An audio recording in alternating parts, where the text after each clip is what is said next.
Bismillahirrahmanirrahim.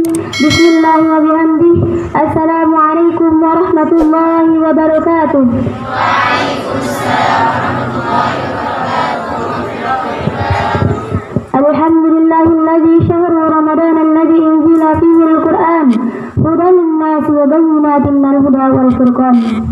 Allahumma asli ummata Muhammadin sallallahu alaihi wasallam wa farij an ummati Muhammadin sallallahu alaihi wasallam warham ummata Muhammadin sallallahu alaihi wasallam wahsyur wahfaz wa ayyidna nubuwatan fil alamin bihaqqi Muhammadin sallallahu alaihi wasallam. Rabbi shrah li sadri wa yassir li amri wahlul 'uqdatam min lisani yafqahu qawli. Amin amin amma ba'du. Yang terhormat al-mukarram ayahanda dan yang hormati pula ustaz wal ustazah, mami-mami, ina-ina, ama-ama, santriwan dan santriwati pondok pesantren Nurul Mujahidin Nahdlatul Watan Penimbung, singkatnya hadirin hadirat rahimakumullah. Pertama-tama, marilah kita panjatkan rasa puji syukur kita kehadirat Allah Subhanahu wa Ta'ala yang telah memberikan kita berbagai macam kenikmatan, di antaranya nikmat sehat, nikmat sempat, nikmat panjang umur, sehingga alhamdulillah kita dapat bertemu dengan bulan suci Ramadan. Kedua kalinya, salawat dan salam atas baginda Nabi besar Nabi Muhammad sallallahu alaihi wasallam yang telah menyelamatkan kita dari alam yang begitu gelap gulita menuju alam yang terang benderang. Dengan kata lain, minaz zulumati ilan nur au ihdinas siratal mustaqim. Dengan kata lain pula, ummad dina indallahi Islam. Hadirin hadirat rahimakumullah. Berpuasa merupakan ibadah mulia yang diperintahkan oleh Allah Subhanahu wa Ta'ala bagi umat Islam. Ibadah ini sangat mulia, bahkan termasuk ke dalam salah satu 5 rukun Islam yang ada. Makna bulan puasa bukan hanya sekedar menahan diri dari makan dan minum saja, namun ada maksud di balik semua itu, yaitu untuk menjadikan seorang muslim menjadi muslim yang lebih bertakwa lagi dalam semua hal ketika bulan Ramadan berakhir. Allah Subhanahu wa Ta'ala berfirman dalam Al-Quran surah Al-Baqarah ayat 183, Ya ayyuhalladzina amanu kutiba alaikumus syiyam kama kutiba alal ladzina min qablikum la'allakum tattaqun. Hai orang-orang yang beriman, diwajibkan atas kamu berpuasa sebagaimana yang telah diwajibkan atas orang-orang sebelum kamu, agar kamu menjadi orang-orang yang bertakwa. Hadirin hadirat rahimakumullah. Adapun orang yang sia-sia puasanya, yang pertama tidak mendapatkan pahala. Di bulan suci Ramadan ini, setiap muslim memiliki kewajiban untuk melaksanakan ibadah puasa, yaitu dengan cara menahan diri dari makan dan minum, mulai dari terbit fajar hingga terbenamnya matahari. Namun ada di antara kaum muslim yang berpuasa tapi ia tidaklah mendapatkan apa-apa, melainkan hanya lapar dan haus saja yang menghinggapi tenggorokannya. Dari Abu Hurairah radhiyallahu an, Rasulullah sallallahu alaihi wasallam bersabda, "Kam min sha'imin laisa lahu min shiyami al-ju'i wal 'ad." Betapa banyak orang yang berpuasa tapi ia tidaklah mendapatkan apa-apa, melainkan hanya lapar dan haus saja.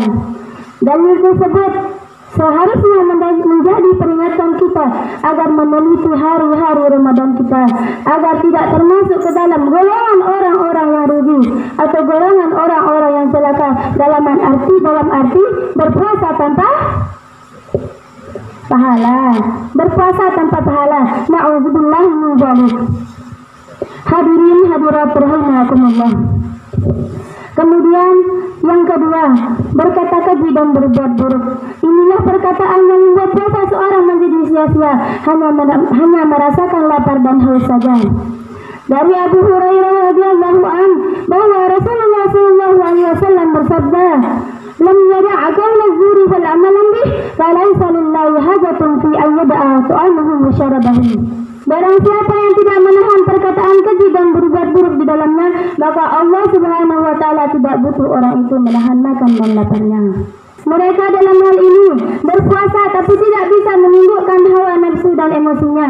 Maka mereka menodai siang hari bulan Ramadannya dengan lisan yang tak terjaga dari ghibah, dosa dan kemaksiatan, atau anggota badan yang tak terjaga dari dosa dan kemaksiatan.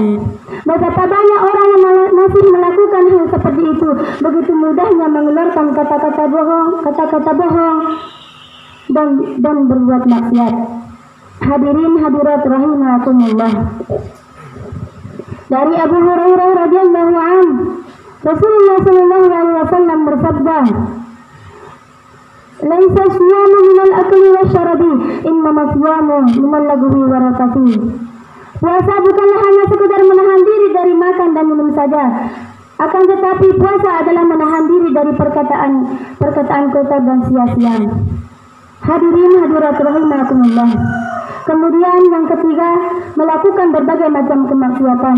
Ingatlah bahwa puasa bukanlah hanya sekedar menahan diri dari makan dan minum saja, namun hendaknya seorang yang berpuasa juga harus menjauhi barang yang haram, harus menjauhi hal-hal yang haram. Jabir bin Abdullah radhiyallahu anhu pernah berwasiat, "Idza sumta falyasum sam'uka wa basaruka wa lisanuka 'anil kadhibi wal ma'isi." Apabila kamu berpuasa, maka hendaknya pendengaranmu, penglihatanmu dan lisanmu turut berpuasa dari kebohongan dan dosa. Hadirin hadirat rahimakumullah. Itulah sejelek-jelek puasa, yaitu hanya sekedar menahan diri dari makan dan minum saja, namun maksiat terus dilakukannya. Hendaknya seorang yang berpuasa juga harus menjauhi diri dari barang yang haram. Ibnu Rajab mengatakan, "Ahwanu siyamu minal akli wasyarabi." Tingkatan puasa yang paling rendah yaitu hanya sekedar menahan makan dan minumnya. Hadirin hadirat rahimakumullah. Mungkin hanya ini yang dapat saya sampaikan, kurang dan lebihnya saya mohon maaf. Akhirul kalam, wallahu al-muwaffiq wal hadi ila sabilir rasyad. Assalamualaikum warahmatullahi wabarakatuh.